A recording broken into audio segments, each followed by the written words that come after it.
خوددا مرۆڤ. هەرچەند زیاتر ئاشنای عیسای مەسیح بین، ئەوەندە زیاتر سامناک دەبین بۆی.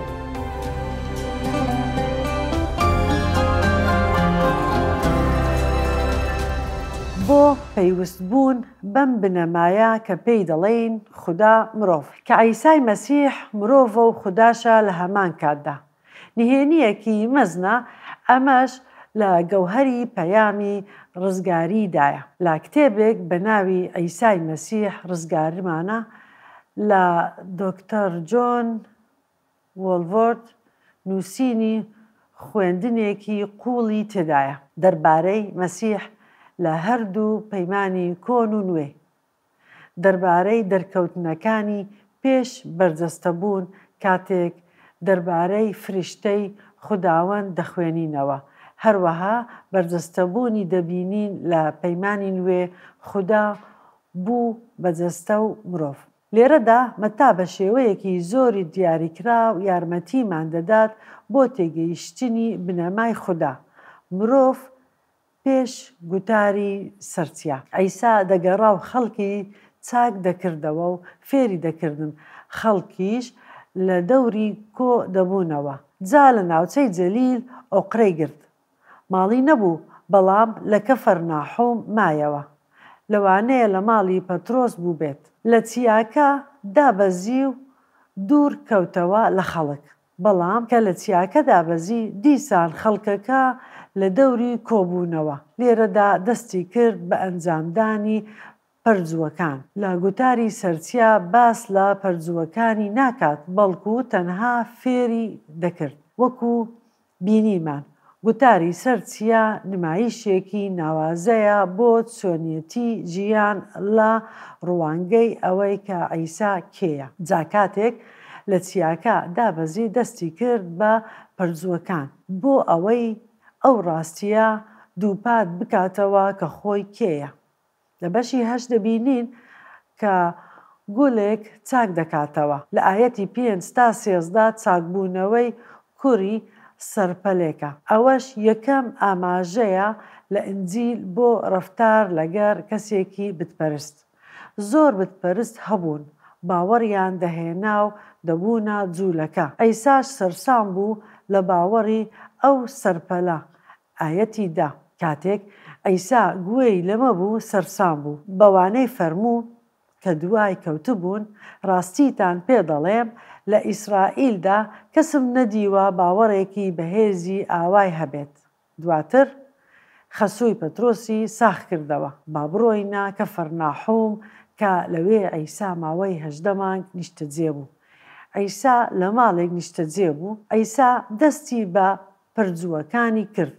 ئەوە بوو کۆمەڵەی خەڵک لە هەموو شوێنێکەوە هاتن. کاتێک ئەیسا خەڵکێکی زۆری لە دەوری خۆی بینی، فەرمانی بە قوتابیەکانی دا کە بپەڕنەوە ئەو پەڕی دەریاچەکە. جا سواری بەلەمێک بوو، قوتابیەکانی دوای کەوتن. با بگەڕینەوە بۆ مێژوو بۆ بەلەمەکەی ئەیسا. پەترۆس و یاقۆب و یۆحەنا و ئەندراوس لە ناو بەلەمەکە بوون. لەوانەیە فیلیپۆس و نەتەنائیلیش بەلەمەکە هەندێک گەورە بوو. ئەیسا ماندوو بوو بۆیە نووست. ئەمەش لایەنە مرۆییەکەیمان پێشان دەدات. سەرنجی ئەم ئەزمونە ترسناکە بدەن. ئاەتی 24 لە ناکاو ڕەشەبایەکی بەهێز هەڵی گردە سەر دەریاچەکە، خەریک بوو شەپۆڵەکان بەلەمەکە داپۆشن، بەڵام ئەیسا نووست بوو. ئینجا قوتابیەکانی چوون و هەڵیانستاند و گوتیان: گەورم، ڕزگارمان بکە، وا لەناو دەچین. بڕوانن کە پێیان دەگوت گەورم. هێشتا نەیان دەزانی ئەیسای مەسیح کێیە. ئەیساش پێی فەرموون: ئەی کەم باوەڕینە، بۆچی دەترسن؟ ئینجا هەستا لە ڕەشەبا و دەریاچەکەی ڕاخوری ئیتر بووە هێمنیەکی تەواو. ئەوانیش سەرسام بوون و گوتیان: ئەمە چ مرۆڤێکە؟ تەنانەت باو دەریاش گوێڕایەڵی دەبن. چەند جوانە کە پەیوستی نێوان مرۆیی و خودایی ببینین.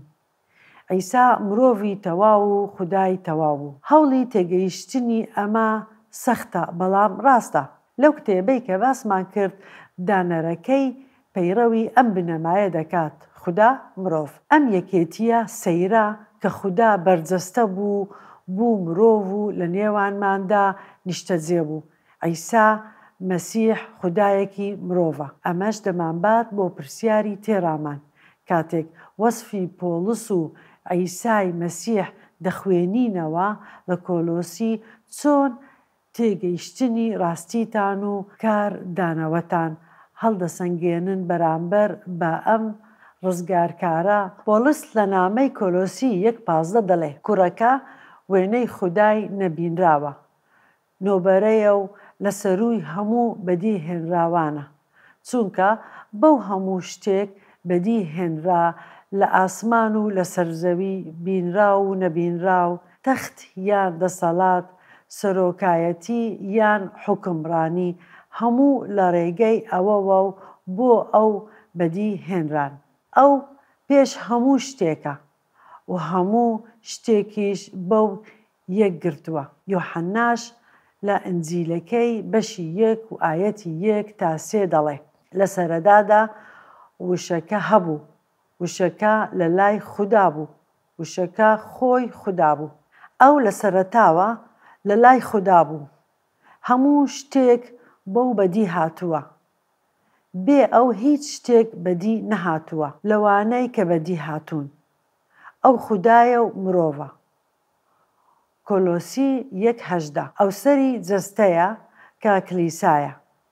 ئەو سەرەتایە و نۆبەرەی نێو مردووانە تاکو لە سەرووی هەموو شتێکەوە بێت، چونکە خوددا خۆشحاڵ بوو بە هەموو پڕی خۆی لە مەسیحدا نیشتەجێ بێت.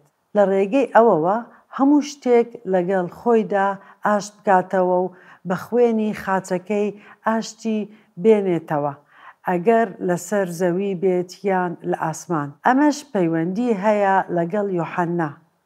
ئەو بۆ لای گەلەکەی هات بەڵام ئەوان پێشوازیان لێ نەکرد.